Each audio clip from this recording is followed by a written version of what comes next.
جیسے مال صدقہ ہے، ایسا ہر آدمی کا نیک عمل اس کی زندگی کا صدقہ ہے. اس کا جتنا یہ اخفا کر سکتا ہے، ہاں پوشیدہ کر سکتا ہے، یہ اس کے اظہار سے بہتر ہے. اظہار تو ضرورت کے لیے کرنا پڑتا ہے. جیسے فرض نماز جماعت سے پڑھی جائے گی، فرض ہے کہ اظہار کر کے پڑھو تاکہ اور لوگ بھی پڑھیں. ورنہ کہ اپنی نیکیوں کو ایسے چھپاؤ جیسے اپنے گناہوں کو چھپاتے ہو. لوگ اپنے گناہوں کو، اپنی غلطیوں کو، اپنی کمزوریوں کو چھپاتے ہیں تاکہ ماحول میں رسوائی نہ ہو.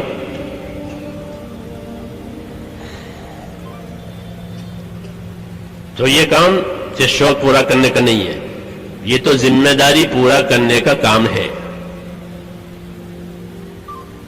اور ذمہ داری بھی امانت داری سے، ذمہ داری پورا کرنے کا کام ہے. اور ذمہ داری کیسے پوری جائے گی؟ پوری امانت داری سے. جب ذمہ داریوں کو امانت داری سے پورا کیا جائے گا تو یہ اللہ سے قریب ہو جائیں گے.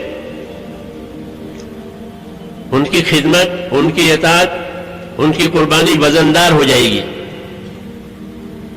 کیوں کہ اپنی ذمہ داری کو پوری امانت داری سے ادا کیا ہے. رسول صلی اللہ علیہ وسلم نے ایک سفر کیا، واپسی میں یا جاتے ہوئے ایک جگہ قیام ہوا، جنگل میں پڑاؤ، قافلے کا وہاں پڑاؤ ہوا.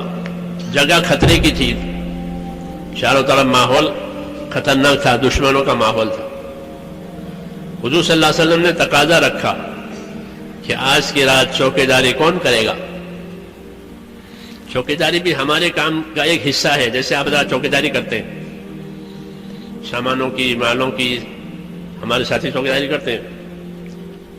یہ بھی ایک محنت ہے اور اس کی بڑی فضیلت ہے چوکیداری کی حدیثوں میں. تو فرمایا من یحرسنا اللیلہ، آج کی رات چوکیداری کون کرے گا؟ مشکل جگہ تھی، انصاری آ گئے تیار ہو کر. انصار مدینہ کی یہ خصوصیت تھی کہ مشکل کاموں کو اپنے ذمے لیتے تھے.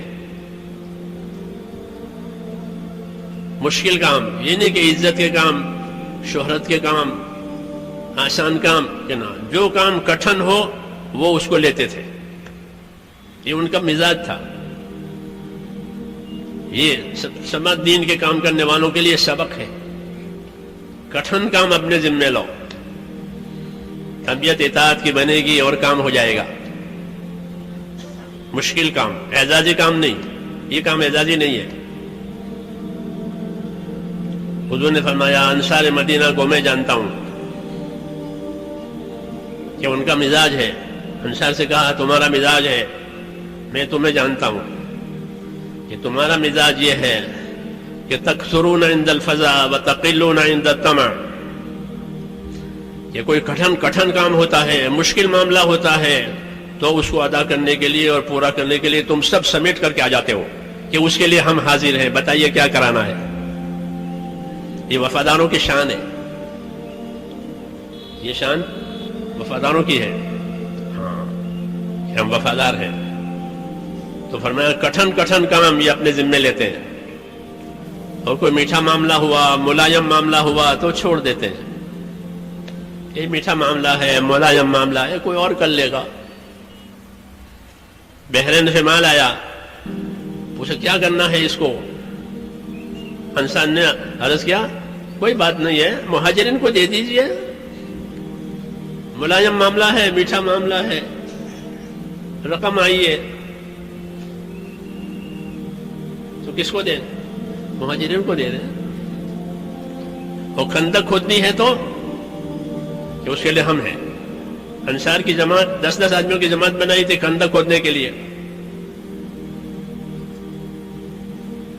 خندق کھودنے کے لیے 10 آدمی کی جماعت بنائی تھی اور ناپ کر زمین دی تھی کہ یہ آدمی یہ اتنا کھودے اتنا کھودے.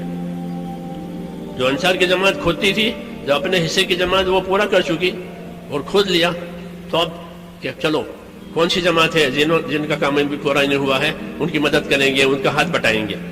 یہ نہیں کہ ہماری زمانے تو ہم نے کام کر لیا. یہ کٹھن کام اپنے ذمے لیتے تھے. یہ سبق دیا ہے دین کی نصرت کرنے والوں کو کہ اعزازی کاموں میں آگے رہیں اور مشکل کاموں میں پیچھے ہو جاویں کہ اس سے دین کو ترقی نہیں ہوگی اور ان کی تربیت بھی نہیں ہوگی. دونوں باتیں نہیں ہوگی کہ ان کی ترقی بھی نہیں ہوگی اور تربیت بھی نہیں ہوگی.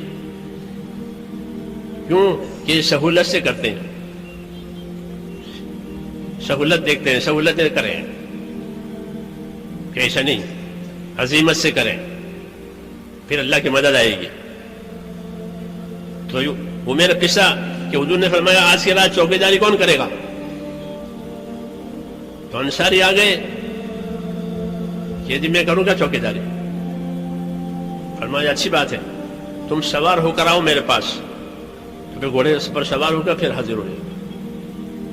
پھر وہ آپ نے بتایا یہ جگہ ہے کہ یہاں چوکیداری کرنی ضروری ہے, یہاں نگرانی کرنی ضروری ہے. جب جگہ بتا دی کہ اس جگہ سے ہوشیار رہنا, جاؤ, ہدایت دے دی. چلے گئے. رات گزر گئی. صبح کی نماز کا وقت آیا تو جناب رسول اللہ صلی اللہ علیہ وسلم لوگوں کو نماز پڑھانے کے لیے تشریف لائے. آپ نے لوگوں سے پوچھا تمہارے سوار کا کیا حال ہے, کوئی خبر ہے؟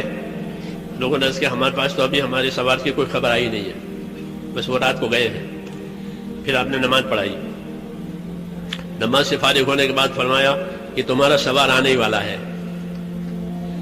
اتنے میں وہ جھاڑیوں میں سے آتا ہوا نظر آیا, جنگل میں سے, اور آ کر کے سامنے کھڑا ہو گیا سلام کر کے. حضور صلی اللہ علیہ وسلم نے پوچھا, کیا پوچھا؟ یہ نہیں پوچھا خیریت ہے, رات کیسے گزری, یہ نہیں پوچھا. تربیت کی باتیں ہوتی ہیں. یہ پوچھا کہ یہ بتاؤ رات کو اپنے گھوڑے پر سے اترے تھے؟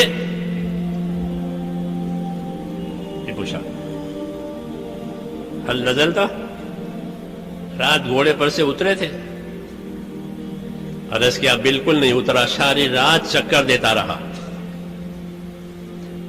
نماز کا وقت آیا, صبح کی نماز کا وقت, اس کے لیے اترا تھا. پیشاب کی حاجت ہوئی تھی, اس کے لیے اترا تھا. باقی پوری رات اپنے گھوڑے پر رہا اور اپنے کام میں مشغول رہا. یہ کارگزاری دی. جب انہوں نے یہ کارگزاری دی تو کیا جواب ملا؟ کارگزاری کے جواب میں یہ ملا قد اوجبتا, آپ نے اپنی جنت واجب کر دی, جاؤ.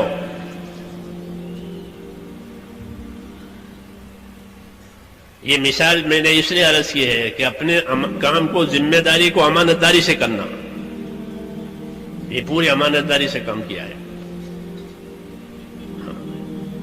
رات بھر اپنے گھوڑے سے نہیں اترے.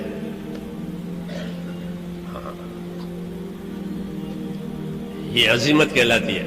اللہ کے کام کی عظمت, اس کے حدود قیود کی حفاظت. اس لیے ایک ہی رات میں اتنا انعام مل گیا کہ آپ نے اپنی جنت واجب کر لی. یہ سبق ہوتے ہیں ہمارے اللہ کے کام کو کہ پوری امانت داری کے ساتھ, پوری ذمہ داری کے ساتھ کیا جائے گا. کوئی دیکھے نہ دیکھے, کوئی پوچھے نہ پوچھے. کہ اللہ تعالیٰ بندوں کے اعمال کو خود دیکھنے والے ہیں. قل اعملوا فسيرى الله عملكم, کام کرو اللہ تمہارے کام کو دیکھے گا.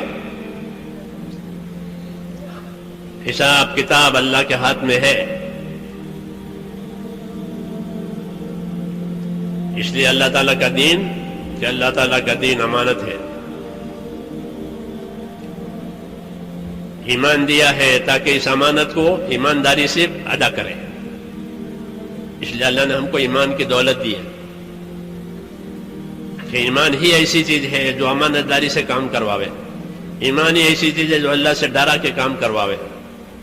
ایمان ہی ایسی چیز ہے کہ کسی کے بھلے برے کہنے کی پرواہ نہ کرے, کہ کوئی کچھ بھی کہے, یہ کوئی بات نہیں.